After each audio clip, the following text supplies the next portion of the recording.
Hey, y'all. Welcome to the Marty Smith podcast here at Outsider. I don't even know where to begin this week.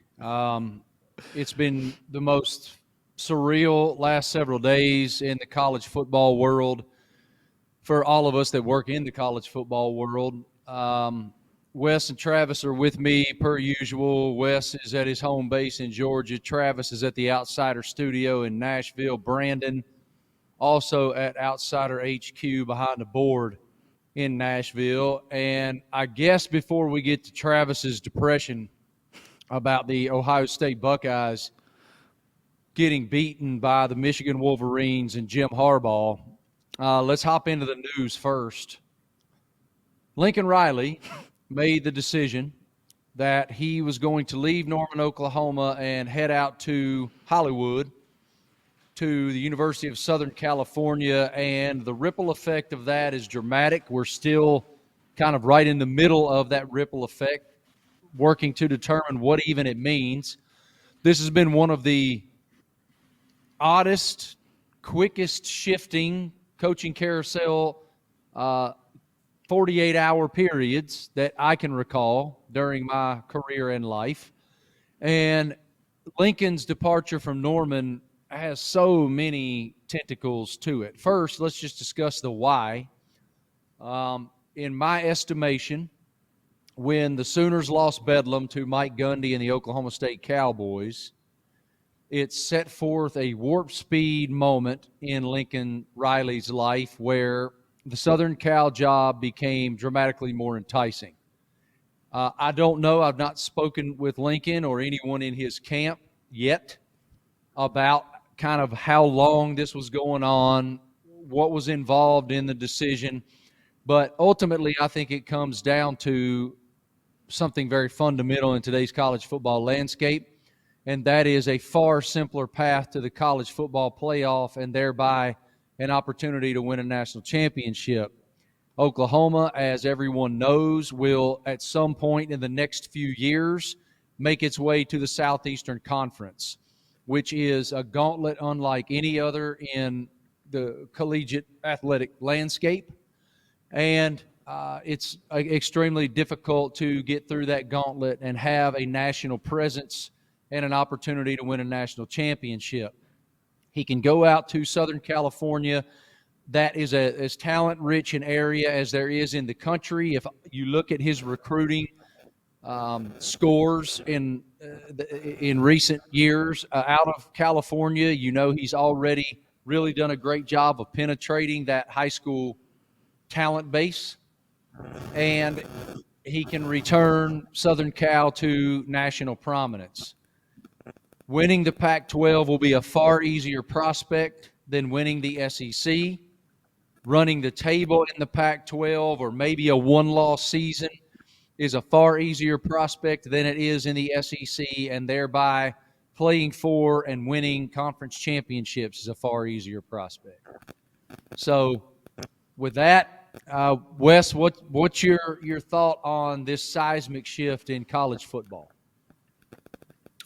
Well, I think it's a move that we haven't seen anything like, going from Big 12 to finally seeing USC get a hire that we all, I assume, we all think is an astronomical home run. And I think it goes to what we were talking about with old Travis a couple weeks ago. Was Oklahoma ready to immediately do a cannonball into the SEC, regardless of when it made that entrance? I think not. And I'm not saying that Lincoln was scared of that, but that road has way fewer speed bumps to the college football playoff. And look, we don't know what the college football playoff will look like by the time Oklahoma's able to compete in the SEC. It may be at 12 by that point. We have no idea. There's a lot of question marks. But as we saw in this past summer, things change quickly in college football. And with the recruiting wins that Lincoln is already seeing and we expect to see at USC, I think it could be a scary quick turnaround for a program that has been trying and searching for answers the last several years. since Pete Carroll. I think it's interesting, though, Saturday night after the game, he was asked about if he was going to be leaving, and he cut the reporter off and said, "I will not be at LSU next year." A very savvy move to get his answer out there, get the answer out there with the truth before the reporter could say, will you be at Oklahoma next year or anything. He was able to narrow it down to LSU, and he didn't lie. And then he had everybody believing that he's staying at Oklahoma.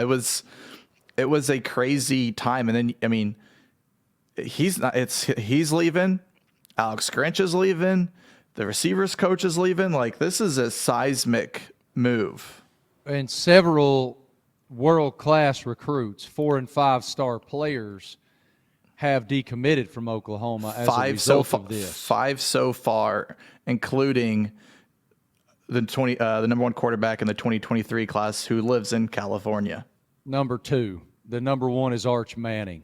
Correct. Yes, correct. He's the number 2. I think his name is Malachi Nelson. Yes. Brandon or Travis looked that up.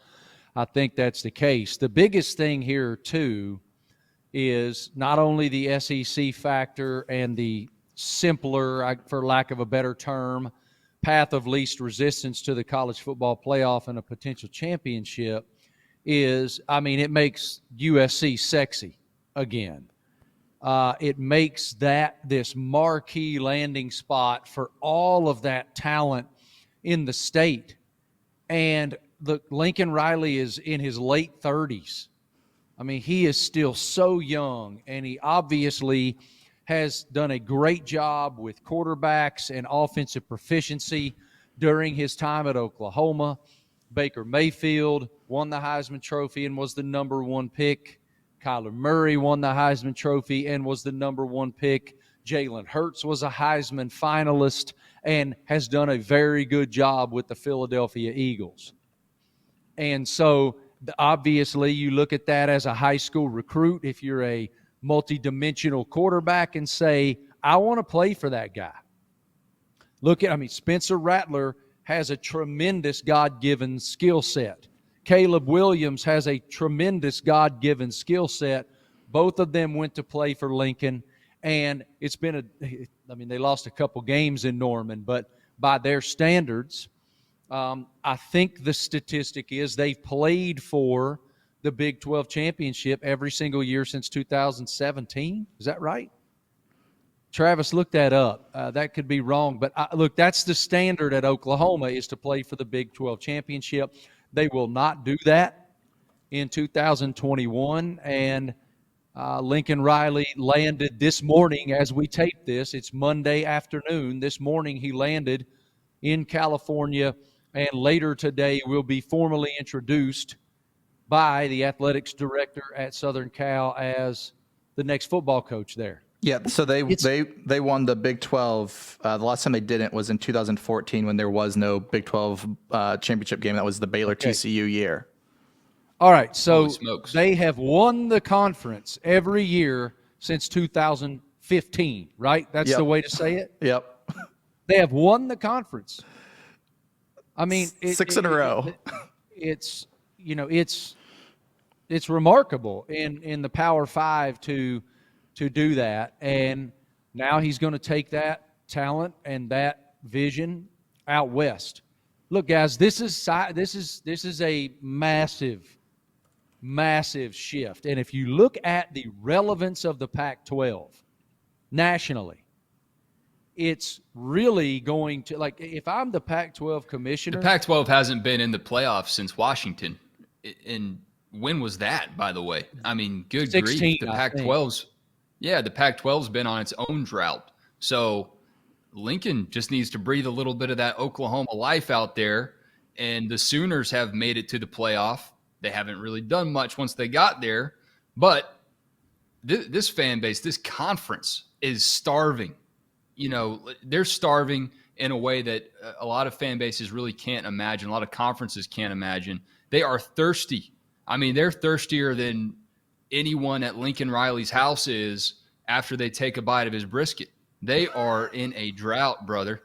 And the good news for Lincoln is that he doesn't have to impress people with his brisket smoking skills in Southern California. He can just turn that into a little tri-tip, and he'll do just fine. So it's a big win on a lot of fronts.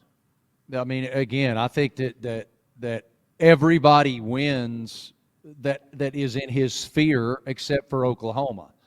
And I feel so bad for them, man. It's going to be fascinating to see where this goes.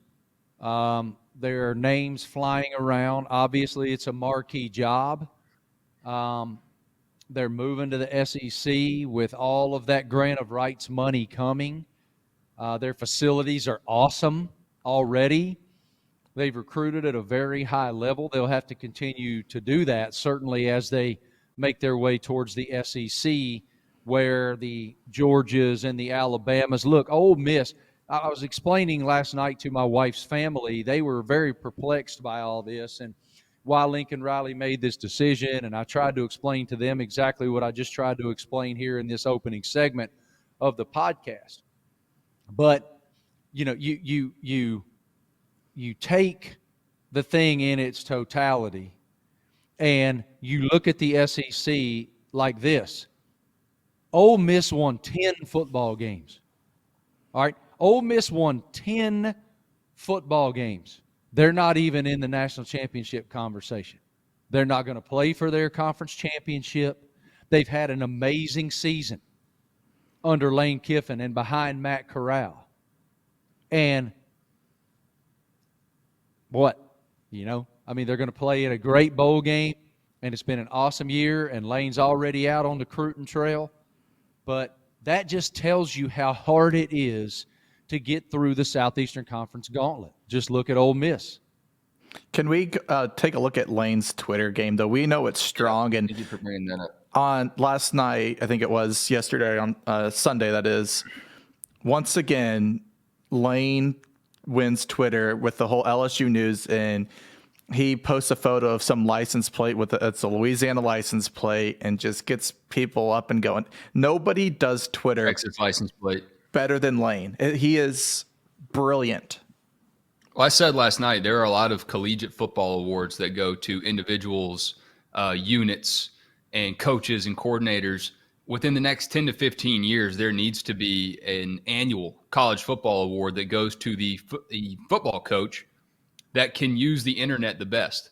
And it needs to be called the Kiffin Award, because Lane is an excellent troll.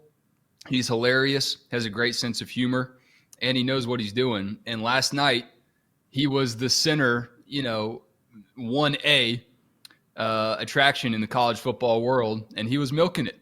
He doesn't shy away from that stuff, and that plays to his personality perfectly, and it's fun to watch. And the young men he's recruiting, they love it. I mean, they love having that kind of personality and having the success that he had this year. Now, Matt Corral's a special player, but having the success that he had this year it's great for the SEC. It's certainly great for the University of Mississippi, and his name's going to be mentioned, is being mentioned with every job from LSU to, we hear all kinds of different schools. Every year his name is going to get brought up. Every year, and his name will always get brought because he's that kind of coach. Did you hear Lincoln Riley, though, has a little issue on his hands with this move? He has 2 dogs. Do you know what his dogs' names are? I don't. Boomer and Sooner. Sooner. Oh, that's okay. They'll enjoy the California sunshine.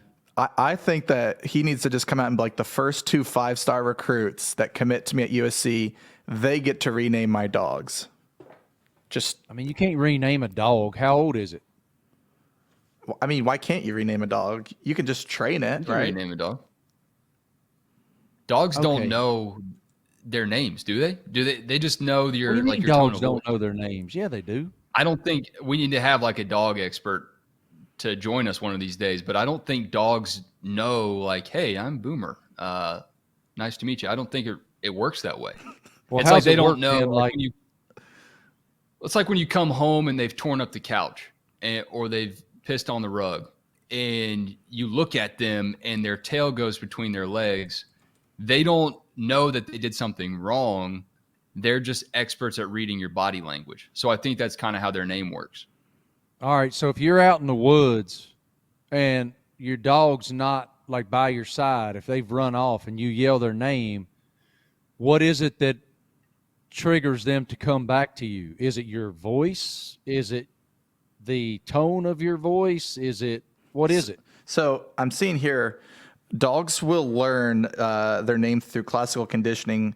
This means that they will learn to respond to their name when they hear it said, because it's just over and over again, so they get used to it's it. Repetition. That's why I'm saying it would be difficult to change the name, because if you've been going by Boomer and or Sooner for the last, I don't know how old Lincoln's dogs are, let's call them 3 years old, 3 years, then if all of a sudden you want to go, hey, Trojan, get over here, Hey, Troy. Trojan. I mean, I don't know. I don't Hey, know Reggie. a whole lot. I mean, my dog's name is Sadie, and she don't have a damn clue what her name is. So Somebody tweeted at me that it should be Reggie and Lindell. yeah, it should. Thunder and Lightning, baby. Were they Thunder and Lightning? What were they called?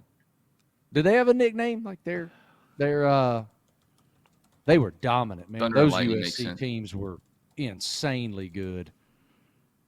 Yeah, they were Thunder and Lightning. How about that? You're welcome, America. Speaking of Thunder and Lightning, and other various weather patterns, it looked like the game was played in a snow globe at the Big House on Saturday afternoon. I'm just going to open the floor to Travis Rockhold. He's had about 48 or so hours to process everything that occurred on Saturday afternoon in Ann Arbor, Michigan. How you doing, sir? I think I'm in the anger phase still. I think that's probably where I'm at. Why are you mad? What is the premise of your anger? The team just seemed like there was no fight. For the record, I don't want any other coach other than Ryan Day. I'm not one of those crazy fans, but I just feel like Ryan Day just wasn't prepared for this game. Every year, whoever's won this game the last 10 or so years has won the rushing game, and it was there for us. We just weren't running the ball, and I don't know what, like, I'm still almost like, I guess I'm in the anger and still the like what happened phase. It's just like we got smacked in the mouth, and it's easy to say, yeah, it was coming because we've won for so many years in a row, but it's just like this was one of those teams that had so much firepower, and it's like they just couldn't do anything right on Saturday. After the game, Aiden Hutchinson, who was already a world-class player and a top 5 or 10 pick on Mel Kiper and Todd McShade's draft boards, he played himself into more money on Saturday. But he played himself into. unblockable. He should be in New York for the Heisman. He dominated that game, and there were some clips that were mind-blowing of him knocking the left tackle for Ohio State off the ball. But afterwards, he noted and admitted that some of the things that were said by Ohio State personnel over the past year were motivating factors. Travis, what role do you think some of that commentary played? I think it played a big part, and I have respect for him using that. It's almost similar to how Ohio State used Dabo Swinney's 11th ranking last year as that motivation going into the game. I think he and others used, there was a report last year that Ryan Day told the team we're going to hang 100 on them. And between that and had never been, victorious against him, they had a lot of motivation and they fed off of it. And for the players to bring it up afterwards, I've got no issues with it. We've had Aiden Hutchinson on our old podcast at ESPN. He's a great kid, and he's one of those players that legends are made in that game, and he is now forever going to be held in high esteem for that performance. He had 15 quarterback hurries. That's unreal. Yeah, I mean, he was utterly dominant. And not only was he utterly dominant, but Michigan's offensive line was also dominant. I mean, Michigan lined up and they ran the football right down Ohio State's throat. There was no, I mean, it was, I'm going to hand it off to Hassan Haskins and I'm going to let him run the football behind an offensive line that was pissed off. They played angry. And you just don't see that kind of performance. Now, granted, the weather, I'm sure, played a role.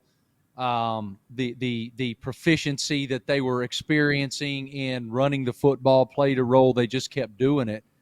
I mean, I don't know how many times they lined up and ran power, but it was a bunch. They were going to run it until you stopped it, and then they were going to run it again until you proved that you could stop it. And did the weather impact it? Maybe, but I mean, it could have been 75 and sunny, and they were still going to do the same thing. Weather had nothing to do with. I think this defense has had some issues, and Ryan Day's got to fix it, and he's got to fix it. If it was a metaphor, I felt like this game was a hammer taking on a Christmas ornament. Michigan had years of motivation, and Ohio State looked real pretty, but they just didn't have the resolve in this game. And I think Harbaugh's comments after the game, I'm sure Travis wasn't a big fan of those, when old Jim said he's going to take the high road, and then 5 seconds later doesn't take the high road. I loved that. He's a clown. He's not a clown. It's just your bias, man. But so he comes out and says some people think they hit a triple and they were born on third base, and he's basically saying Ryan Day took over an Urban Meyer team. Harbaugh, when he came over to Michigan, the shelves were not empty. They had a lot of star players, and he couldn't do anything with it. And he was supposed to be this QB guru, and for years he couldn't develop a quarterback. So like, you were 0-5, bro. Like, maybe take this win and keep it moving. I don't know. I mean, am I bitter? Of course I'm bitter, but it's like, I just found that comment a little classless. What do you think this does for the national perspective and opinion on Jim Harbaugh, Wes? That was weird. Ladies and gentlemen, while we try to figure out Wes's microphone issues, welcome to the Marty Smith podcast. Do you want me to answer that question? We just roll right through it. I mean, sure, you can answer it. I think this win was the game that he had to win. When he beat Wisconsin, it kind of helped, but the narrative, and I said it too, was he had to win 2 games. And especially since he lost the Michigan State game, this game here washed everything away. Remember, he restructured his contract after last year. Some people thought he should have been fired last year. This is a game that changes how you look at Jim Harbaugh. You can't say that he can't win the big one, because he went out there and not only did he win it, he crushed his rival. And so, it's almost similar to James Franklin when they beat Ohio State a few years back. It was, his future was kind of up in the air, and that win was kind of the thing that projected him forward. And I think, you can't question if Harbaugh can win the big one now. Jim Harbaugh beating Ohio State was a very loud message because of the context of what you're saying, Travis. He had not beaten them before. The national narrative was constantly negative that he can't win games against Ohio State and Michigan State. The national narrative was he'll never beat Michigan State and Ohio State. Ohio State was the second-ranked team in the country and dominating every single opponent in its path in the last month, including beating the number 7 team in the country, the aforementioned Michigan State Spartans, 56-7. A team that they lost to also. And they came into that game and utterly dominated the game.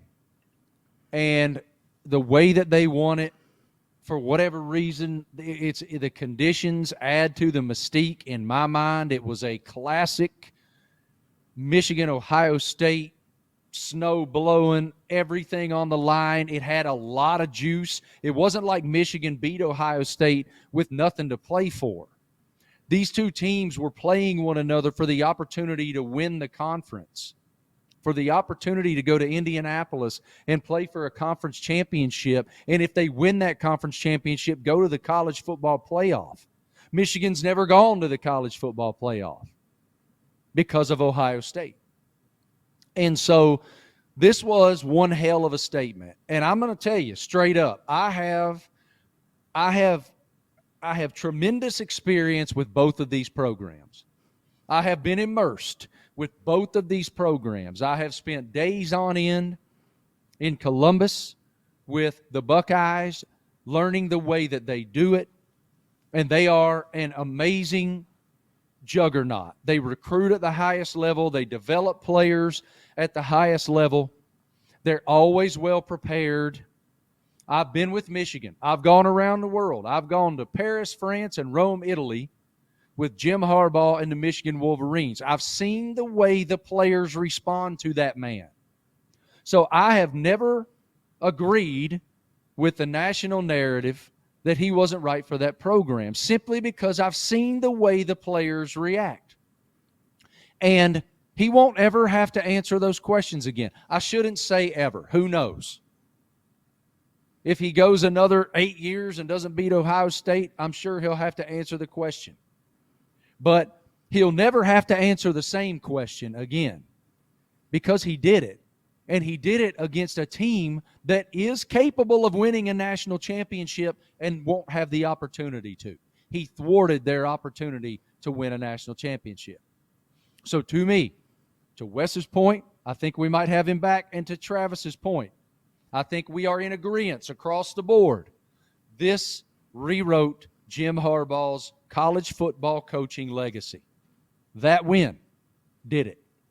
All right, we got Wesley back. Brandon figured it out, or Wesley might have figured it out. He just logged out and logged back in. We're like the Tandy or the Commodore 64, Nintendo 64 when you were a kid. If it wasn't going like you wanted, you just hit the reset button.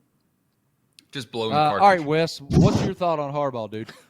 All right, so I think about this rivalry through the only lens that I can, because I know it the best, is Georgia-Florida. And last year, I heard all the same conversations that Dan Mullen reinvigorated the world's largest outdoor drinking party. And I didn't agree with it at the time. I think this one's different, though, because last year was a little bit of an asterisk year for a lot of teams. Certainly was for Georgia. Georgia didn't have a quarterback. Jordan Davis was not on the field. Florida had much more of a generational type of offense with Pitts and Trask. This game had every opportunity on the table for Ohio State to go out there and win, prove its dominance in the big house, and it didn't. And that's why I feel like it's different for Harbaugh. I feel like last year's Georgia-Florida game was a one-off. This year's Ohio State-Michigan game, more of a commentary on where the rivalry's headed. I personally feel like Ohio State still has more of the trajectory on a national standpoint, national level, because of its recruiting. It recruits more like an SEC school, but I think Harbaugh made more of a statement than people are probably wanting to give him credit for. And to your point, Wes, I think had Ohio State been able to win, that would have been like a soul-crushing loss for Michigan. One that it's then like, if not now, then when will we ever? But by doing this, it's kind of almost like puts a rocket to their ass. And now, like, going forward next year, they're going to go into it with a whole different mindset that they've just they haven't had for a bunch of years. I mean, if they beat Iowa, they're going to go to the college football playoff. And that is my hell. And that's remarkable. Listen, I'll be the first to tell you, I didn't expect that. That's not something that I expected, not only like preseason, but as the season unfolded. Michigan was having a really good season. They were winning games they were supposed to win. They barely lost to a very good Michigan State team. For them to come out and beat Ohio State up is a resounding statement. And I think that we won't be able to really define what that statement is for some time. I think we need Well, it's a greater weird year. context. Yeah, I mean, just like we were talking about with Oklahoma earlier, and their different path in the realm of the Big 12. No Oklahoma this year, no Clemson, no Ohio State, potentially no Bama. I mean, it is a strange year, and it kind of scratches the itch of people who were clamoring for that college football playoff expansion, at least for this college football season, because there will be a lot of different faces in those 4 slots this year. Travis, you want to say something? I can see it. I want some changes to be made. And I know I came to the conclusion on who I want my new defensive coordinator to be next year. Chad Staggs. I want Ohio State to go get Chad from Coastal Carolina. The energy and the coaching that he has done, that's who I want to come in, because I just feel like this defense has not had an identity for the past couple of years, and he's the guy. Well, we love him. I mean, that's my boy, man. That's one of my homies. I would love to see him get that chance. Look, it is a very unique college football season, and we're still going to be trying to figure it out. No, we're still trying to kind of figure out what happens. The SEC championship game will go a long way to determining what the playoff looks like. If Bama wins, the SEC gets 50% of the teams in the playoff. If Cincinnati dominates, do they get the nod? If Michigan dominates, do they get the nod? I mean, it's going to be something to behold. It's also the first Oklahoma year in a while. State, listen, Oklahoma State, that was a hell of a statement win too. Man, that was a sloppy win. It was like, who wanted to lose the least? They won the game. And, I mean, we talk all the time about Jim Harbaugh not being able to beat Ohio State, and he did it. Mike Gundy's record against Oklahoma was not good. I think he was 1-14 prior to this victory. It might have been 2-14. No, he's 2-14 now. Okay, he was 1-14 against Oklahoma. That's 1-14, and he never beat him as a player. He was 0-4 against Oklahoma as the quarterback at OSU, and now he's won. And that team has look. I know OU scored 33 points, but that defense flies around, and they got real bad intentions when they get there. If they dominate the Big 12 championship game, do they get the nod? It's fun. I love it. I think it's fun. Wes, how are you feeling about Saturday's game? You what? Wes, how are you feeling about the Georgia-Alabama game? You what? I feel like Georgia's still going to win. Now, I say still because I think the Iron Bowl was a qualifier for Alabama in a way that, Marty, you spoke earlier on in the season that you said that the loss to A&M was bad for the rest of college football. And we saw that play out from a wins and loss standpoint, but it didn't flip the switch to turn Bama into the Bama that we've known. Travis, to your point about Ohio State's defense, they are an assembly of really good players right now, but they don't have an identity. Alabama in 2021 is an assembly of really good players, but they, until the Iron Bowl, did not show a cohesiveness as a team that Georgia has right now. Did the Iron Bowl flip that switch? Maybe it did. I mean, that was a hell of a drive. And if Tank Bigsby gets out of bounds, we never see it. And Alabama is not playing for a college football playoff spot on Saturday, maybe, depending on who you talk to. But that win required a lot of resolve at the end of the game that I think gives Alabama a little bit more juice coming into the SEC championship game. Outside of that juice, I think Georgia's X's and O's, Georgia's personnel, Georgia's coaching. I know it's Saban, and Kirby still has to prove it over Saban. But Georgia has looked prepared in every single game this season. And you can't say that for a lot of Georgia teams in years past. So I'm excited to see it. I still feel like Georgia's going to win and take the step that Georgia needs to take. They need to show that there's a changing of the guard taking place. Maybe not in one season, but Kirby said he wanted to turn a battleship around when he was hired at Georgia. And this is a big, big hand on the wheel of that battleship moment. You beat Alabama, you send a message that it's Kirby's time starting now. And Nick Saban is going to have to start to play catch up a little bit. I do laugh at the narrative and the notion, though, that Alabama has to spoil Georgia's season. I've never even heard of anything like that in my life. So that's a little funny to me. I mean, Wes, you got to be like on a high though, right? You had the Braves and now this. Are you like unsure what to do with yourself?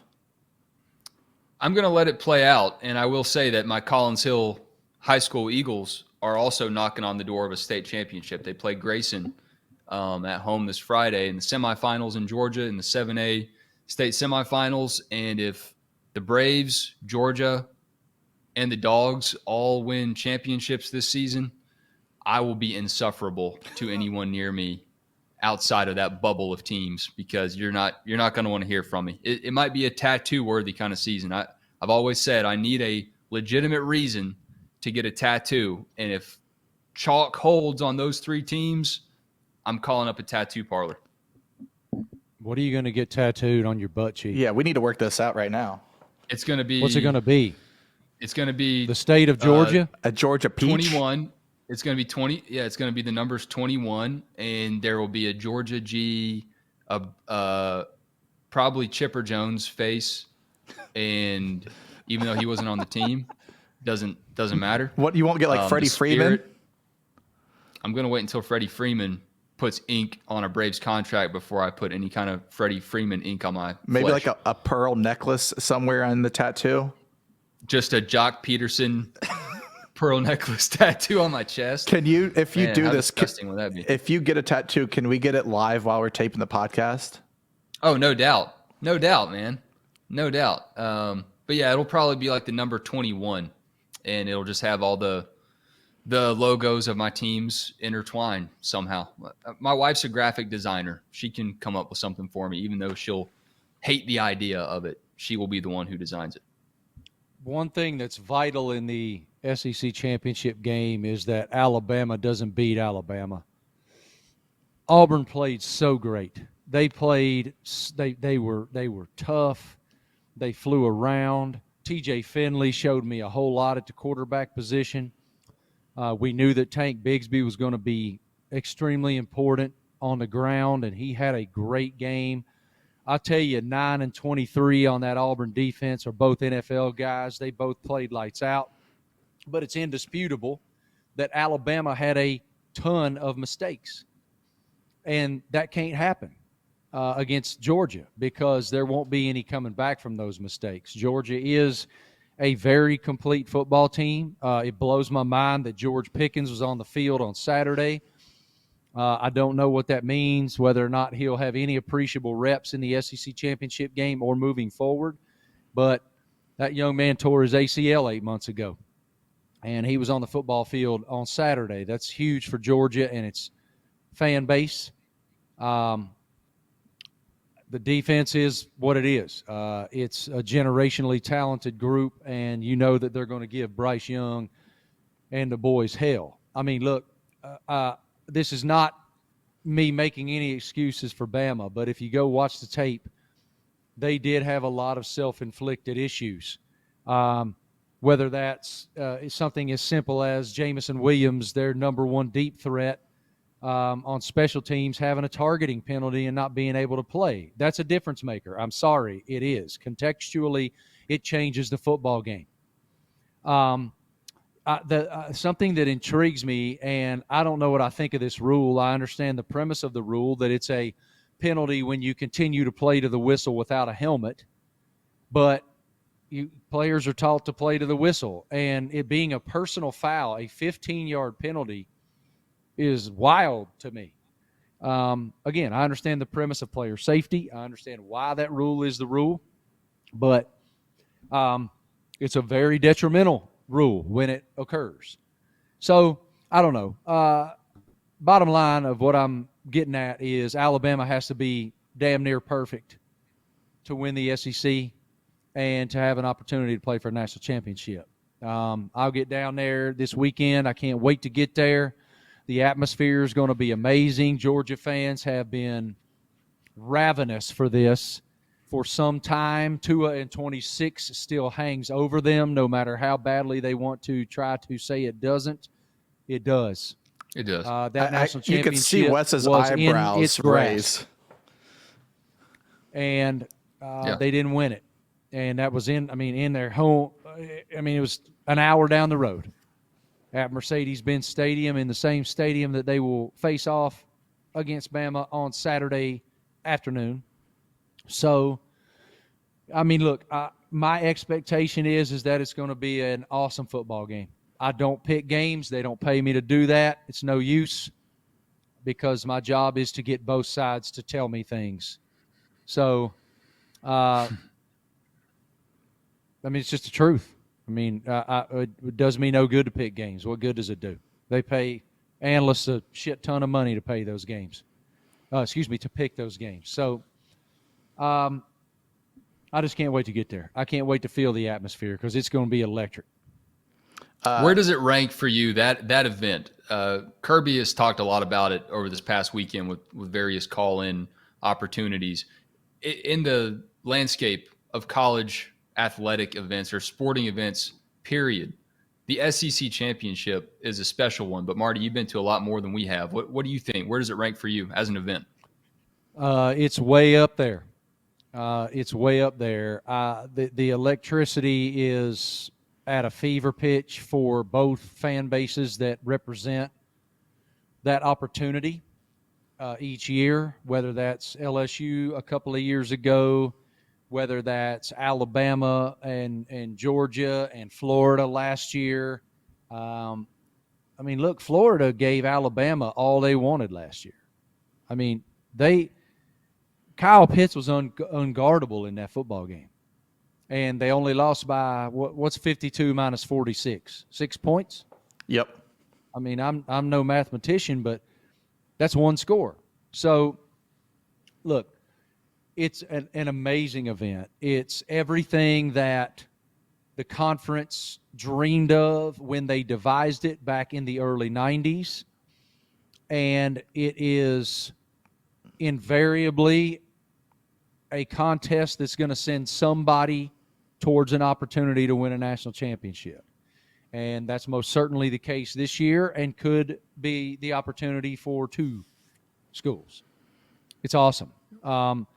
Look, I to your point, Wes, I have the amazing blessing of covering some of the coolest events there are every year. American sporting institutions, the Masters, the PGA Championship, the Kentucky Derby, the NCAA basketball tournament, the college football playoff national championship. Indy 500. It's just an embarrassment of opportunity. And I love that first Saturday in December because you know what's at stake and you know what it means to the fan bases. The SEC is different. And I know that the game, look, the rivalry between Ohio State and Michigan is a beautiful thing.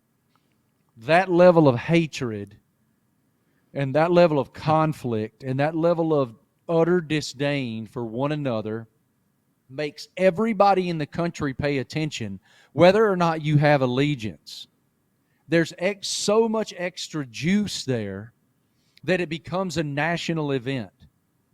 It's the same way in the Iron Bowl. Now, going into Saturday, a lot of us went, oh, hell, this year doesn't have any juice at all. Alabama's a 20-point favorite. They're going to win by 30. It's not going to be any good. Well, weird stuff happens in Jordan-Hare Stadium. Really weird stuff.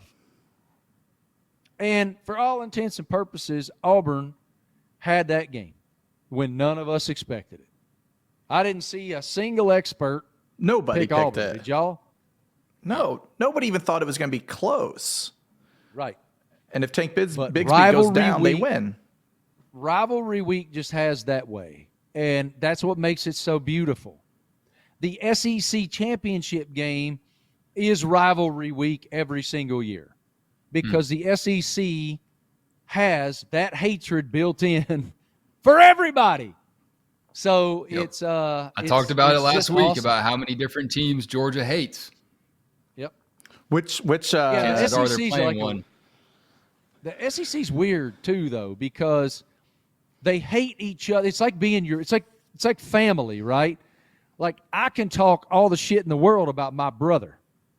I can hate my brother, but you can't. which And city in Georgia I'm gonna hates have my brother's back in a fight, and that's the way the SEC rolls. Wes? Which They city in are Georgia hates hardcore. Bama the most? What's that? I want to know which city in Georgia every- in Georgia hates Bama the most. Athens. Athens. I mean, every single one. Dahlonega? Yeah, Dahlonega, you ever heard of it? I will answer my own question before we move on here. I've been in Mercedes-Benz Stadium for multiple SEC championships, a national championship, and the Super Bowl. And other than the national championship, which incidentally was also an SEC championship, the Super Bowl didn't even hold a candle to the atmosphere that an SEC championship and a national championship pitting two SEC teams together does. All right, listen to me. I know every one of us is in agreement on this, but it needs to be stated on our podcast. I wrote this on the tweeter machine on Saturday afternoon as I sat there and watched the Iron Bowl unfold after what we saw in the game, before we ever got to Bedlam. It's days like Saturday that are resounding, hatred-filled proof that college football is so much better than pro football. There's just so much more juice because there's tradition, because there's pageantry, because there's the bands playing, because it's just the energy is so different. And look, it might be because I'm a Southern boy. We love college football in the South. My in-laws, they love pro football. They're as crazy about the Eagles as we are about college ball. but it's also because But it's different. they don't even have college ball. Like living in Connecticut, like college sports football isn't even like a thing there. So it's not like they don't even have an option. Where like growing up in Ohio in the South, you have NFL teams, but college is just better. Like as much as I hate it, but like if you're just They invented it, but the South made it a thing. if you're a college football fan and not an Ohio State fan, that scene on Saturday after Ohio State lost was, I mean, the fields being stormed is just a thing of beauty, and you grow Being up with stormed it. for the right reasons. Being stormed because you vanquished the demons. Being stormed because you're so starved for that moment. Storming the field because your coach shut everybody up. That's why. And like seeing Juwan Howard, who's done a great job with the Michigan basketball program, grab Jim Harbaugh by the face and congratulate him. It's just beautiful. College football is beautiful. And listen, we're going to have another one on Saturday. Like, I don't know what the Big Ten championship is going to bring us. I got no idea. But I know the SEC championship is going to be on fire, man. This is the first Saturday in a while for conference championship games where you legitimately have multiple games where you're like, I don't know what's going to happen. In the past, you've had some Ohio State, Northwestern, and Oklahoma's playing a team where you're just like, chalk it up, those games. Like, every game that's going to be played on Saturday, you could make a case for one of the either team to win each game. Yeah, I mean, they all have a chance to matter. I think that's what it all boils down to. Like, it doesn't really happen that way every year, but Iowa, for damn sure, can play spoiler. I mean, how about the start to the season they had, and now they are circling like sharks to make their own kind of statement. Well, what's on the line for them, Travis? Trip to the Rose Bowl, right? Is that what they could? Yeah, and for Iowa, like for Big Ten schools, especially ones that haven't gone to the Rose Bowl, like that is a lot to play for. And now people in the national landscape might think, oh, they can't make it in the playoffs. What's it matter? The Rose Bowl still matters, and it's there for them. It used to be everything to the Big Ten and the Pac-12. And the college football playoff damaged that a little bit. But there is no debating that if you're the Iowa Hawkeyes and you have the opportunity to go to Pasadena, you don't need no more juice than that. I mean, that's a dream, especially considering that on Saturday morning they woke up needing a lot of help to get to this place. And here they are. Oklahoma State, Baylor. I mean, Baylor's similar too. Yep. All right. I didn't even mention this off the top, but I have an interview that was really important to me. I loved this book. This book is called Across the River, okay? It's a wonderfully done project by Kent Babb, who is an otherworldly sports writer and award-winning journalist for the Washington Post. And he went to New Orleans, Louisiana, and he spent the 2019 football season with the Carr High School football program. And he learned how much more high school football is than simply what happens between the lines on Friday nights. It's a way out for so many young people across this country. And Kent did a masterful job of developing the personalities and developing the young men and bringing us into their homes and their hearts and their minds in what they manage on a daily basis, that those of us who grew up in suburbia or those of us who grew up on cattle farms can't imagine. I didn't worry about my friends getting killed. That's not something I thought about as a young person. And that's something that these young men think about often, if not every day. And Kent did an amazing job of sharing that dynamic with us. And look, I'm going to tell y'all something else. There's 3 guys here on this panel. Brandon may love high school football too. But we love high school football on the Marty Smith podcast. I'm Uncle Rico. Any of y'all that know a damn thing about me know it. I had a funny conversation, y'all. We'll get to my interview with Kent in a second. But on Marty and McGee on Saturday down on the plains, I did not expect this, but we had Drake White on the show, and he went to Auburn. He's an Alabama boy. He's had a really good career in Nashville. If y'all don't know Drake's story, we should probably get him on this podcast, Travis, and really flush out his story. Had a stroke, had to learn how to walk again. Just a fascinating story, but it was funny because he was saying to me, hey, I'm a state champion too. I about wore my ring today. And I'm like, brother, we are kindred spirits. We are Coffee Town, West Blankenship. We are Coffee Town. I say all the time. Like one of the chapters in Never Settle is called Forever Friday. I believe that if you played the game at the high school level, Friday night is a part of you for the rest of your life. It just is. You carry those lessons that you learn on Monday and Tuesday and Wednesday and Thursday and Friday. You carry them with you. I was the least talented starting player in my high school's history. But I got the chance, and I won a state championship, and the brotherhood that we built lasts to this second. I drink my coffee out of a Giles Spartan State Championship mug. I love it. I'm actually beating the door down of our athletic director in Parisburg and my buddies. I saw them all wearing this hoodie. I got to have this hoodie. It might be an Under Armour hoodie, which means I might have to find a patch. You have to go MJ mode. You have to go MJ mode. I'll worry about that when I get to it. I have a very busy schedule coming up.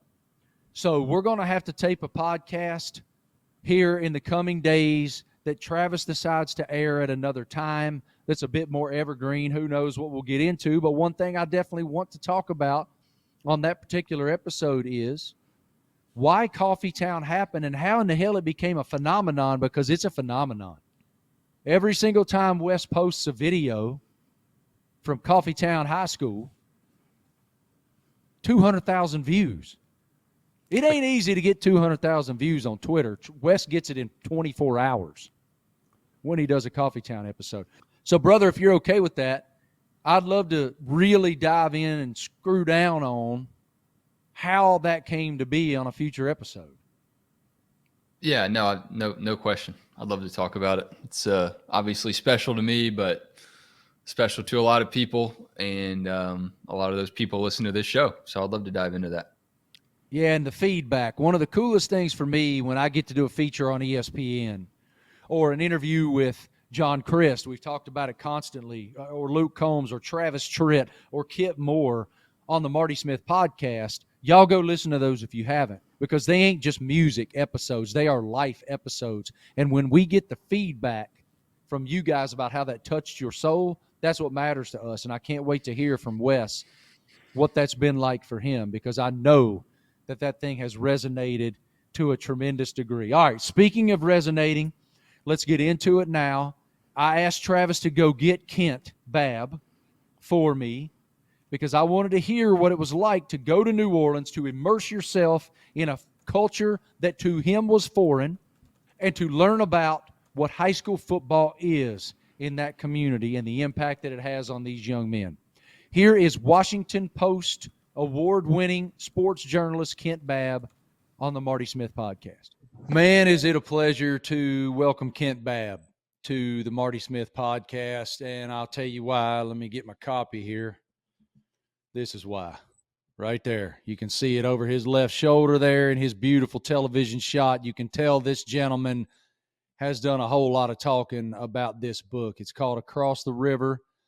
And when I'm covering up his name, there we go. Let me do a better job here. There we go. Look at that. That's beautiful. Thank you for your time, brother. I know you're hammering, and I appreciate you taking a few minutes. The first thing I want to know is, where did the motivation for being able to share a book? Let me try to give a synopsis of it first. Basically, what Kent did was, for 19 or 20 weeks in the 2019 fall season, he went to New Orleans, Louisiana, and embedded himself with the football team at Edna Karr High School. And this is I don't even know if I can call it predominantly black, Kent. It might be 100% so. Is that accurate? Yeah, 100% black coaching staff and roster.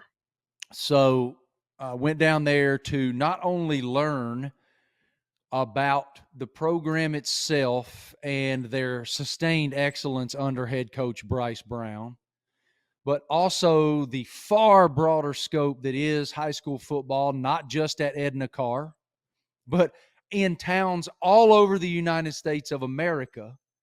This is a refuge for so many. But I think the first thing that I want to know is, how were you introduced to this program, and why was it on your heart to tell this story? Well, New Orleans is my favorite city in the country. It's like unapologetically who it is, and they don't care, and just it's a place where you just go to escape. And it's kind of a place where you kind of try to escape the truth in a lot of ways. And people who live there do that too. So you might remember when Will Smith, the former Saints player, got gunned down in 2016. I went down for the Washington Post to do a story, and it was in the Lower Garden District, which is like the ritziest part of town. I just remember looking around thinking, like, how does this guy get murdered in a place like this, in this neighborhood?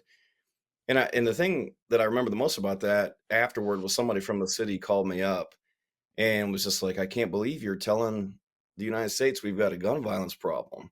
When New Orleans has a gun violence problem. They were upset, yes, that this had happened, but they were really upset that I was telling them. A couple years later, I met Bryce. A lot of my work at the Post looks at sports and kind of what they mean. Why do we care so much? And Bryce doesn't have any time for BS. Like, he's just super honest. Says, I don't have time to pretend like we don't have this thing.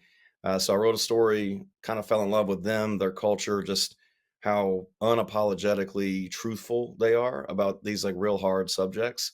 And I remember writing on in my notebook in August 2018 when I was reporting the first story, and I wrote down, I never do this, but I wrote down, this should be a book.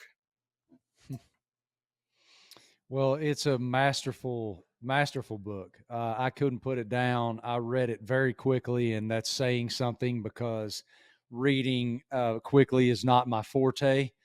Unlike many of you guys who are authors, I'm an author too. I don't read very fast. I'm a voracious reader now, all of a sudden out of nowhere. But for the vast majority of my life, I just wasn't. I couldn't focus well enough. I focused well on this though. One of the cool parts about it is it reminded me in certain ways of Friday Night Lights, and the number one way is the way that you develop the characters. The way that you not only share who these young men are between the lines and what's going through their head underneath their helmets in that context, but also when they leave between the lines and what's going through their heads and souls when they have to walk back into the neighborhood and into their home under their roof if they have one. And the way you develop Joe and his story with his mom, and the way that you develop all of the various different players, I found to be very, very well done. What was the process of gaining trust? Slow, real slow. I mean, like I tried to, and look, I mean, you said it at the beginning. It's, this is 100% black school program. I am very much not black. I am not from New Orleans. I did not play football at any meaningful level. I am as much of an outsider as you can possibly be. I try to talk about myself, share some of the things that I've gone through growing up poor in South Carolina, and trying to build myself a little bit year by year, and talk about that a little bit. But mostly I listened and sort of accepted my outsiderness, and just, look, you don't have to tell me anything. I want to know what you guys are dealing with. The other thing is, football is like a little bit of a complicated subject in our society now. It's still my favorite sport. I love it, and I mostly love it because of stuff like this. We can say all we want to say about head injuries and injuries in general. That's real. But like in places like Algiers, which is just right across the river from New Orleans, the French Quarter, we forget sometimes just what a role it plays in communities like this. It's a beacon. These kids are so poor, they don't have access to food, electricity, sometimes running water. And the fact that they can run out there and play, just suit up, let alone win a game or compete for a state championship, that's a dream. It's just an absolute dream. And then you can maybe go to college. Joe didn't even know what college was. Like, he thought college was just something you see in a movie. So I spent time with them, days and days, weeks and weeks, kept my mouth shut, ears open, and sort of let them come to me a little bit. There's definitely guys in there that they're sharing their story. Like, I had to be okay with that. Joe was amazing. His mom was amazing. His mom was in prison when the book starts. And they wanted me to know their story, and they wanted me to share it with the world to show just how hard it is, just what it takes to make it. And not only the players, I was also taken that you were able to really dive deep into the psychology and the vulnerability of, like, local law enforcement, for example. I mean, you paint these pictures, right, of local law enforcement, of detectives sitting in a cigar bar, having a glass of whiskey, and really searching for self. I just, like, what was that reporting like? Like, this is an interesting interview for me too, Kent, because I can somewhat understand being a reporter myself. I can kind of put myself in your shoes to maybe a greater degree than most about what that reporting might have been like. And that maybe that's why it fascinates me so much more. As you're having these vulnerable conversations with guys who all they want to do is unlock a cell phone, because unlocking a cell phone might unlock a mystery, and unlocking that mystery might finally give a grieving mother closure. Like I love all of that. What's that? What were those moments like? Really emotional. And again, like I try, to own it and just sort of be a human being, and it seems like so obvious, seems really underrated. But weirdly, like being a human being goes a long way, especially in this line of work. Part Yeah. of us, like me and you, Marty, we have a job that has the cool factor. People think our job is cool. Um, a police detective, people think that job is cool, but there are some downsides to it that we don't always talk about. But I believe that like all of us have something in common. I've profiled Kobe Bryant, Marshawn Lynch. Um, everybody's got things in common with me, and that's not the athletic part, and I'm okay with that. But just being a human and like having doubts and things like that. But sitting across from Ray L. Johnson, he has been a homicide detective in a place where homicide just happens all the time, and they don't make many arrests. They only make like 1 in 3, or like 1 in 3 murders leads to an arrest, which is absurdly low. And how do you just not go out of your mind? He's actually really good at his job, but his job is just not very successful, like in general. And how do you not blame yourself? So we had lunch a bunch, maybe drank some whiskey here and there, Oh, maybe boy. smoked a couple of cigars. But eventually, if you start talking to people and telling them, I tell them parts of my story. I, tell them, I've had some issues with anxiety and a little bit of depression, perfectionism. I still think like every day should be the best day of my life and things like that. And what if it's not? It's a little bit of a letdown. And so, what if this story doesn't hit, the way I want it to? Um, and so, I mean, like that's weird, maybe, but like it's true. I mean, I feel that stuff, and I tell them that I feel that stuff, and it's honest. And in return, a lot of times people are honest with me. I see no downside in being honest and human. They teach us in journalism school you got to be objective and you can't feel, and nah, that's not me.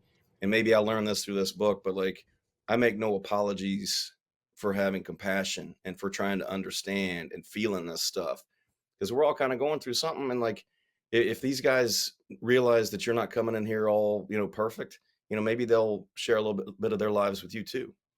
I couldn't agree more. And I have the exact same operating philosophy. I've always tried to champion kindness, effort, and passion.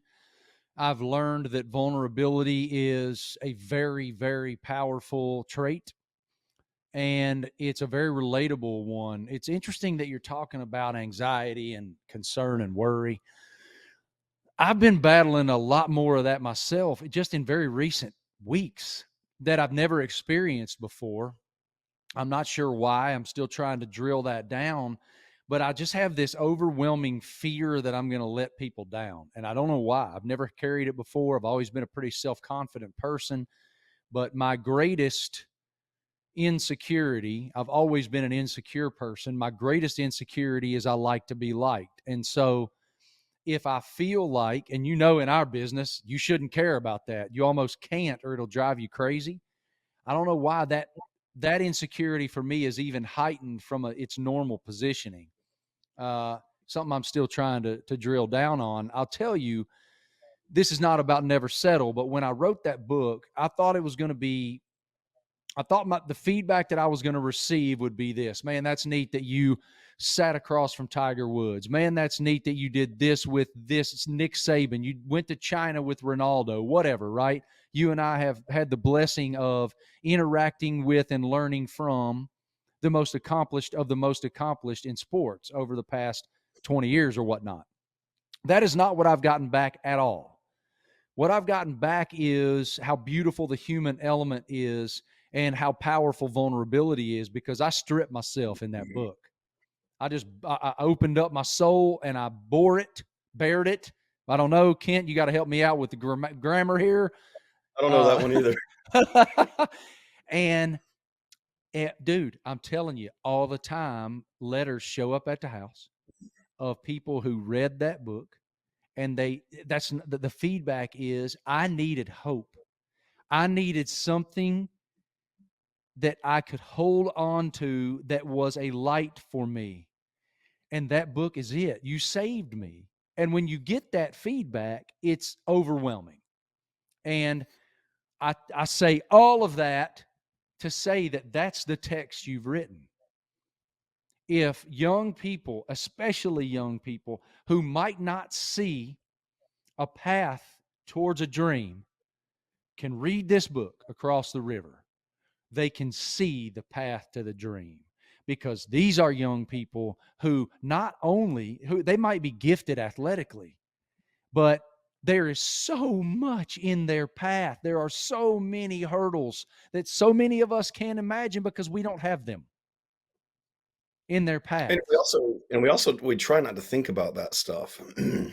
I told you, before we went on the air that, I went, why my voice is shot. I was down in Columbia, South Carolina, cheering on my Gamecocks when I played Auburn the other day. And so I'm still coming back, but like, it's really easy just to cheer for the jersey and to say, hey, you made it to college and you're done, or, think you work for the Washington Post or ESPN and, everything's great. And like, it's hard to drill down a little bit more. And I think that's just a guess, but like, I think the reason that people responded to your book and have responded to mine about some of this stuff is, we're talking about it. Like, we're actually saying, hey, this is a thing. Like, no matter what it looks like this is a thing.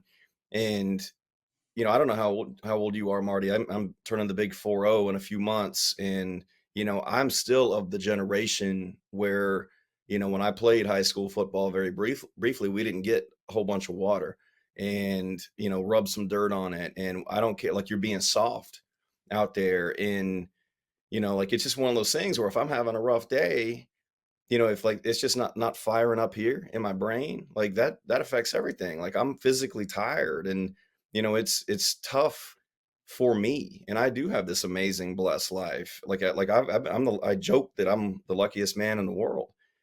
And these people, like these young people in New Orleans, they've had it hard from the word go.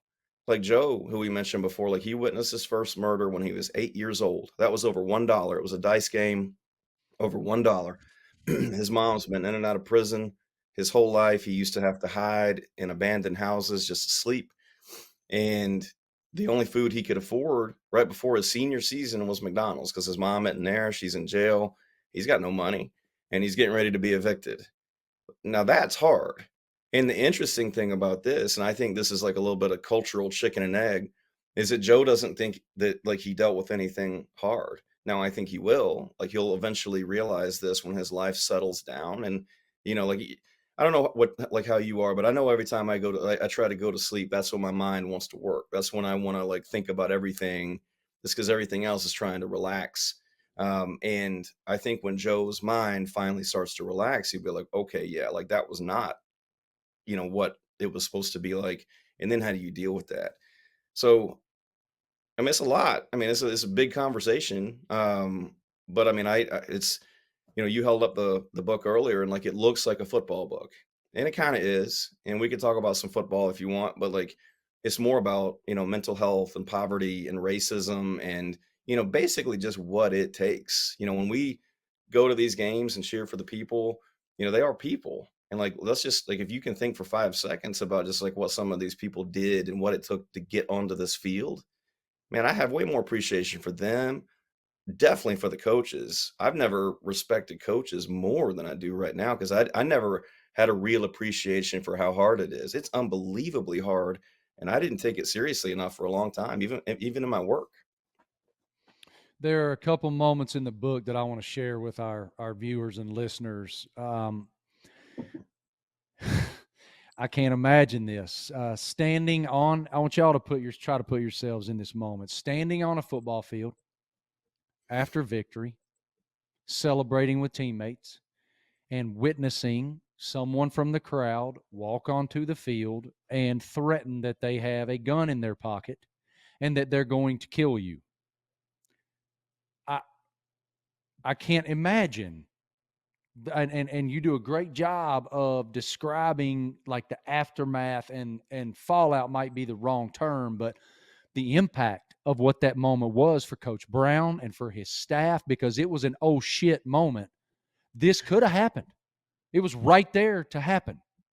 And I mean, it look, y'all you need to go get the book. But I want to hear this though, Kent. You've mentioned a couple times your upbringing and the difficulties that you had. Share that with us. What were some of your experiences?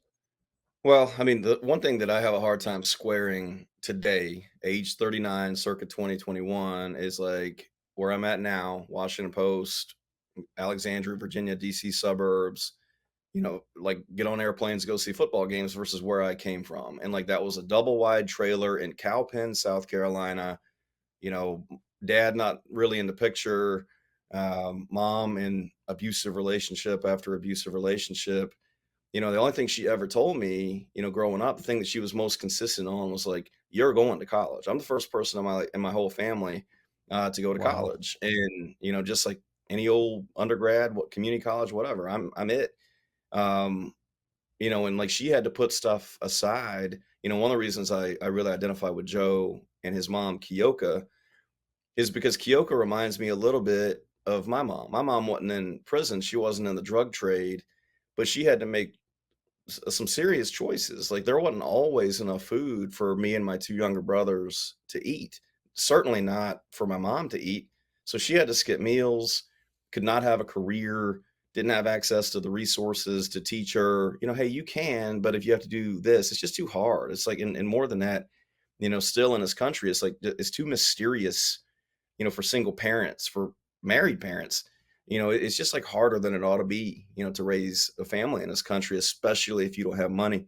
And, Christmas one year I remember was like, she rented us a TV, like put a TV in our room. It was like one of those like Rent-A-Center deals, like where you get it for like 3 weeks and, then it's got to go back. But for 3 weeks, we felt like we had money and we didn't worry about what it felt like when it had to go back. But for 3 weeks, like we made it. And I think like that's just like a feeling that like sticks with you forever.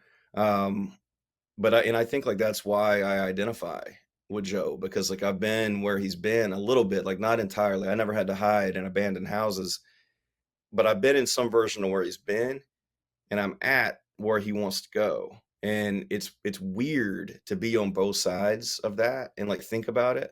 Like what would Cowpens Kent think about DC Kent? What would DC Kent think about Cowpens Kent? It's just like something I think about all the time. And I wish I could have a conversation. When you look at it with life context and life experience and perspective, why did Cowpens Kent make it to DC Kent? I mean, I think I never settled, like I There you knew. go. There's some synergy. All right. I mean, I think that like I took my mom's word seriously, and I was just like, I'm gonna go to college no matter what. And like I got in, as much as I love being a proud Gamecock, like that's the only place I applied. I got in, I'm one for one. I grew up a Clemson fan. I found out Clemson didn't have a journalism school, so I had to go to the hated University of South Carolina. I've been paying for it with my sports soul ever since. But I mean, I just wouldn't quit. Like I had to make it. I had to. I was going to disappoint myself and everybody else. To your earlier point, and like I just couldn't do it. I couldn't live with that. And like sometimes it's not, you don't necessarily know what you want to be. You know what you don't want to be. Um, and like so that was me. Like I just wanted something else. I didn't know what that was, but it was something else. And there's a lot of people like this. I mean, not just in New Orleans, but everywhere. I mean, like wherever you listener or viewer live, like there's somebody like me, like Joe, like a lot of people that are trying their ass off. And that pull yourself up by your bootstraps stuff, it's not enough. You can pull yourself up by your bootstraps, but you got to have some guidance and you got to have some luck. I pulled the heck out of my bootstraps, but I had a lot of people who helped me out and kind of shoved me out the door. And this wouldn't have happened without that. And I know that. I know that every day. Without that empathy and perspective, do you write the same book? No, because it was still hard. Like Kyoka is somebody, and I'll share just a tiny bit. The first time I interviewed her, and this is a little bit of a mild spoiler, but like she gets out of prison. First time I interviewed her is at her house. There's two dudes who I haven't been introduced to, just like hanging out. I learned later that Nick Foster, who was an assistant coach, may or may not have had a weapon in the car just in case things went sideways. And the first thing she does, she's really intimidating. She's only about 5'2", but she's 230 pounds. The first thing she does is she looks me in my face and says, "You look like the people who locked me up." I'm like, "Well, I don't doubt it." I'm sitting there asking like personal questions. And I just like that first one was a 90-minute interview in her home. I couldn't wait to get out of there. I'm just like, okay, I guess I mean, she legitimately scared me because I've never been around somebody like that who has been in prison, who has had to make the choices she's had to make. So how do you write her with compassion, with humanity? And I had to do it a lot. I wrote this book 4 times. The pandemic gave me like an extra year. This was originally supposed to publish last August, not this August. And I just wrote and wrote and wrote and wrote and wrote 4 times. And Kyoko was the hardest person for me to crack. And finally I was just like, all right, I know what I'm doing. And finally, like on that 4th time, I was just like, all right, I'm not writing her with compassion or humanity. I'm writing her about how I felt, how my white ass felt sitting in her apartment. I need to write from her perspective. I need to think about my mom when I'm writing about her.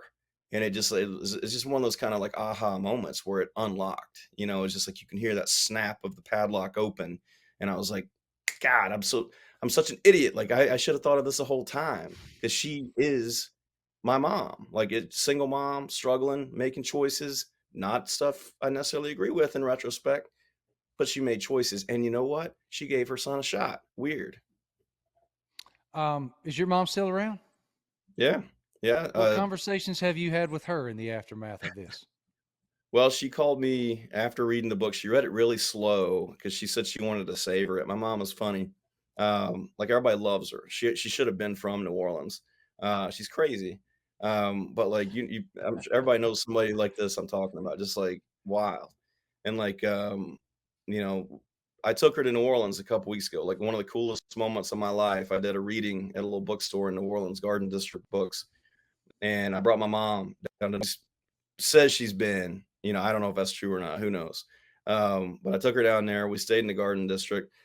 And right before the reading, my mom hung out with Bryce's mom and Tonka's mom. So they came to the reading. And it was like this amazing moment of like these 3 powerful, independent, strong women who got like no help at all and raised some kids, some boys that you know, had a shot, really had a shot. And like I just like, that was one of those things like I just like stopped and like breathed it in. I'm like, man, like these are 3 moms having a conversation. They're just being moms, and that was like one of the coolest moments of my whole life, just before I did this reading and signing, like just seeing that. And it was very cool to take my mom, like knowing what kind of stuff she's been through. She's like Kyoka. She doesn't think that what we dealt with in cow pens was like a thing. I mean, she realizes like my life now is very different, but like, she doesn't realize that like what bottom was bottom. She's like, oh, it was tough, but it wasn't that bad. I'm like, "Pff."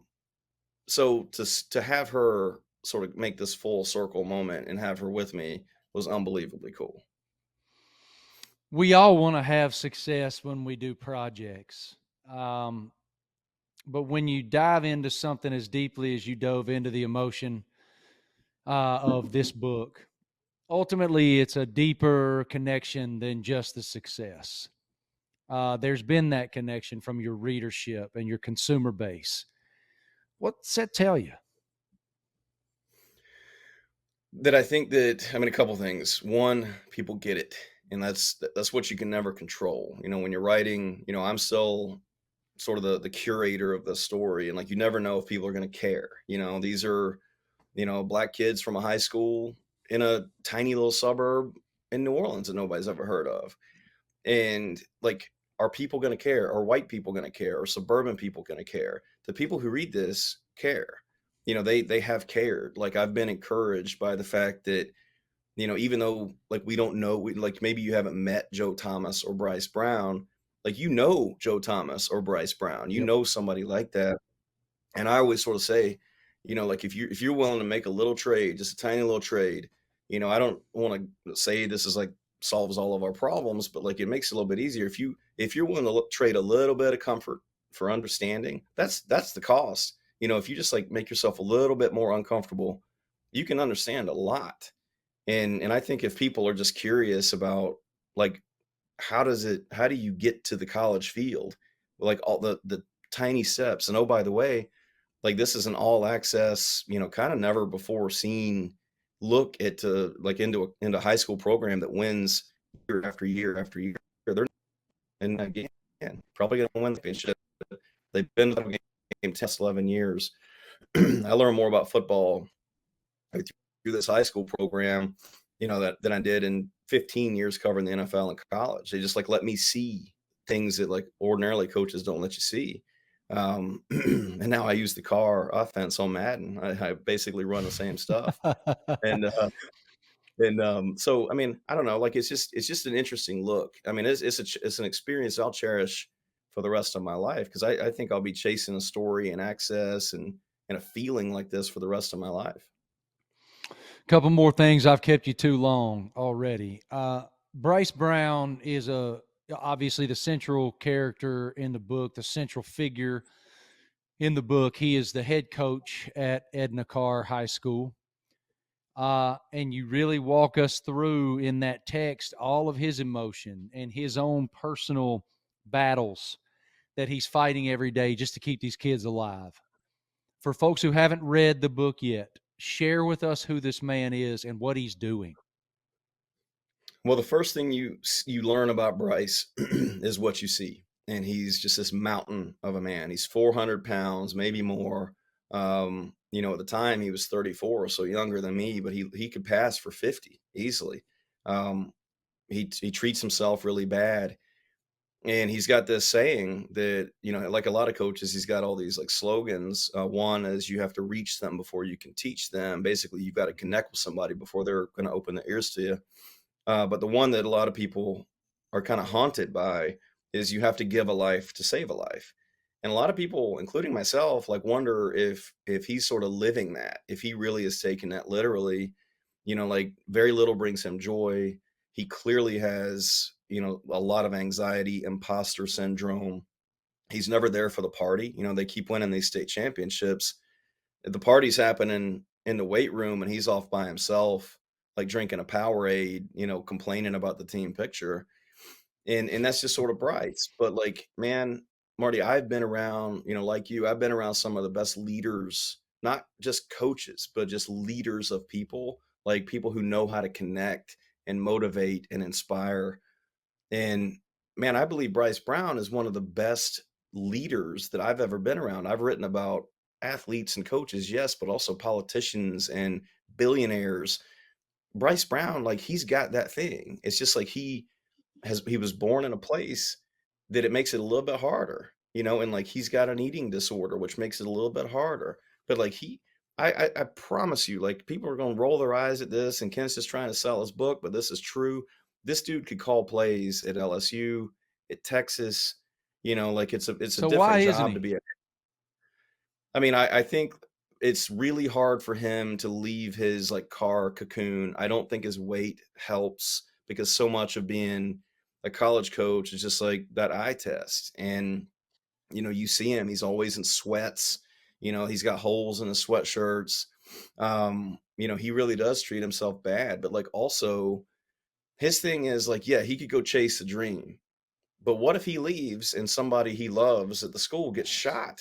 How do you live with that? So like he's come close a couple times, and every time he gets real, real, real close. I mean, he had a Power 5 offer a couple years ago, and he just couldn't do it because he's like, man, like if I like for him, it's just like the dread is more powerful than the joy. And if he leaves and somebody gets killed or the program falls apart, there's only one person to blame. Now that's not true. You and I know that's not true.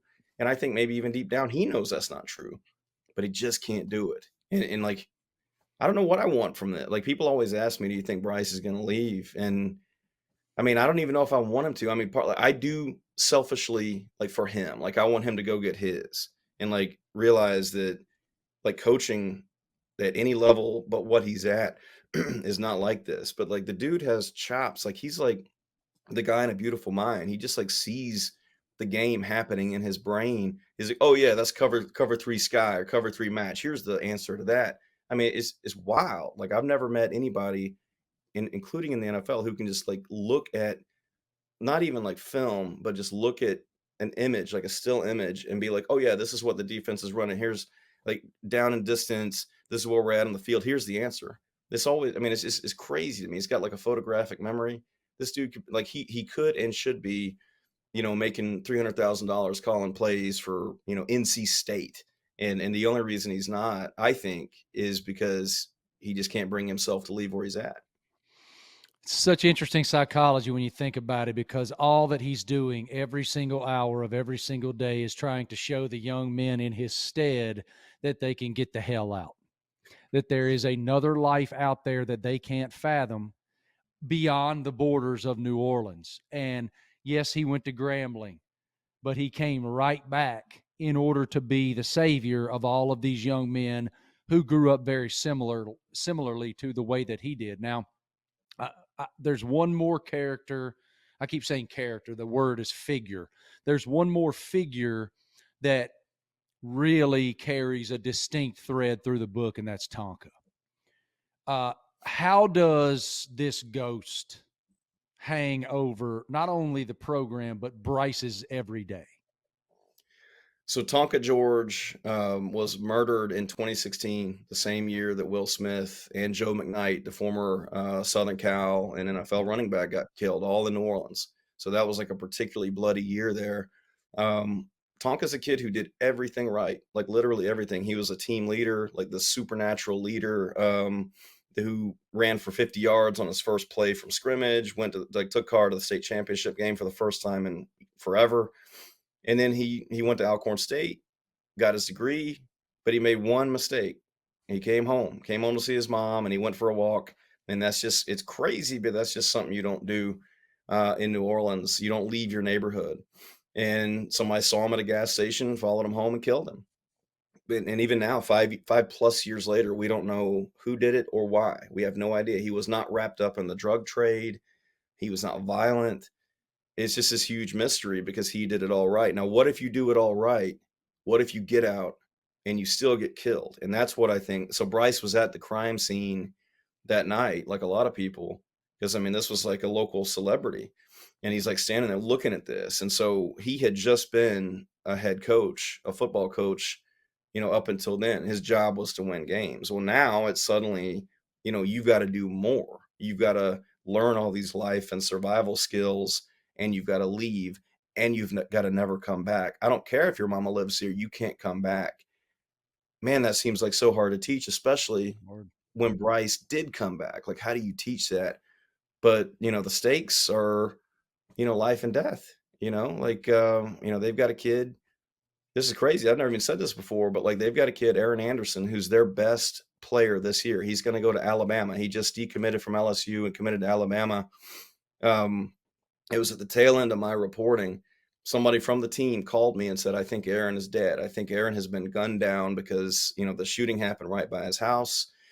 And so they asked me, they don't want to alert the school yet because they were nervous, but they asked me to do some reporting and see if I could find out if the kid was alive.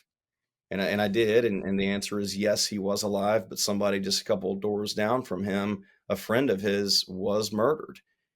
And it's just something that happens. It's just something that you deal with. Somebody called me and said somebody got shot. It's like if somebody calls me and you and says they got into a fender bender. It sucks, but it's just something that happens around here. And like, that's weird to me. And like, it's just like I was like doing my research and like trying to figure out where Aaron Anderson was, and it just like struck me like just the perverse nature of some of this. Like, I know somebody is dead. Somebody is dead. And I'm sitting here looking this stuff up, hoping it's some other mom's son, not Aaron's. And I'm just like, this is like crazy for me. What if you deal with that every day? So like, that's the thing. It's just like you get wrapped up in something you don't even know. And like this kid, I think, is gonna make it. If he can just like hold on for a little bit longer, he'll be in Tuscaloosa. But like, that's the stakes, like if he had gone left instead of going right one day, it might have been a very different situation. It's just so foreign to the vast majority of us, man. It's unspeakable to the vast majority of us. And the fact that that type of daily routine and scenario is routine is just really hard to fathom and rationalize. All right, I'll get you out of here on this. How has New Orleans responded to your book? Interestingly, I think so. When I was talking earlier, like for the most part, people at Carr love it. And like everybody's called me and said, "Man, like we feel seen. Like you didn't judge. You just sort of like put our lives out there. So thank you. Like I fulfilled my promise. I was just like, look, I'm gonna tell this thing straight. I'm not gonna juice it up. This is a story that doesn't need any embellishment." And New Orleans, though, the actual city of New Orleans, they don't know what to do with it. It is like a hopeful, inspirational story of a program and a coaching staff that's really is going above and beyond, maybe going too far to save these kids. But if you acknowledge that there's a solution, you also have to acknowledge that there's a problem. And their economy is based entirely on tourism. They can't be saying, hey, we've got this rampant gun violence problem where the first 2 Saturdays of August, 10 people got shot on Bourbon Street. They can't say that. So to acknowledge that there's a solution means also to acknowledge the problem. So they're just like they don't know what to do. So like I've heard privately from some people who are like, man, like you nailed it. Like nobody's ever written New Orleans, and especially like Black New Orleans like that. And I have to take their word for it because I'm not from there. But people have been really reluctant to say that stuff publicly because it is an acknowledgement that, man, there is this gun violence problem and maybe we don't want to go down there and hang out on a weekend or whatever. I don't really think that's true, but that's how people in like government in New Orleans think. So it's a little bit of a tough question. I wish that they would just sort of embrace it and realize like you can't like keep BSing. You can't like keep dancing around this truth because whether I say it or don't, it doesn't make it any more or less true. It just is. So deal with it. Let's acknowledge it. Move on. Let's do what Bryce Brown does and give them the real. All right, one more thing here, Kent. So I'm just learning right now that George Clooney and Smokehouse Pictures landed the film rights to this book called Across the River: Life, Death, and Football in an American City. Okay, how did that unfold, and what does that feel like? Pretty amazing. I mean, I was at the playground with my daughter, my 4-year-old daughter, the week the book came out, and suddenly I just started getting like a million texts, and like we knew this was sort of in the works. Film stuff takes like an insane amount of time, and the day that it was announced, it was just like what is my life? Like I'm sitting here with all these like other parents, like just watching my 4-year-old who doesn't care at all, like what's going on. Like she's just over there trying to navigate the sliding board, and like I'm like reading these words about like my name and George Clooney's name in the same sentence, and it's just wild. But like, I mean, to be like momentarily serious about it, I mean, like it's just like, I mean, the story is worthy of the big screen. Like this is, I do hope people read the book. Like I really do. But like even if you don't, like this is a story and it's people that are worthy of like being seen like on the big screen. I mean, it's like very humbling that like somebody like George Clooney and Grant Heslov like think that this story is worthy of their time and their money and their resources. But look, I can see somebody like Brian Tyree Henry or somebody like that playing Bryce Brown. Like I can see it in my head. I'm not tired yet playing as the credits roll, and like this is. I mean, every time I tell people about the book, even before the movie thing was done, they're just like, "Man, you're talking about a movie. Like this is." I mean, it's like Remember the Titans, but real, and like this is real life. It's not Coach Carter, because it cannot and should not be fictionalized. It doesn't need to be. Like it's a real thing that's happening in this country, and it's happening today. This didn't happen 40 years ago. It's happening now. So yeah, unbelievable. I mean, just like I can't even believe it still. Well, you earned it. Congratulations again. It's a phenomenal piece of work. And as somebody who's a reporter myself, I marvel at that type of reporting, because in our daily sports reporting lives, we might, most of us, I'm not, Seth Wickersham or one of these investigative guys, right? That's not my deal. If I'm reporting on something, it's pretty much here and gone. So for you to invest this much, I'm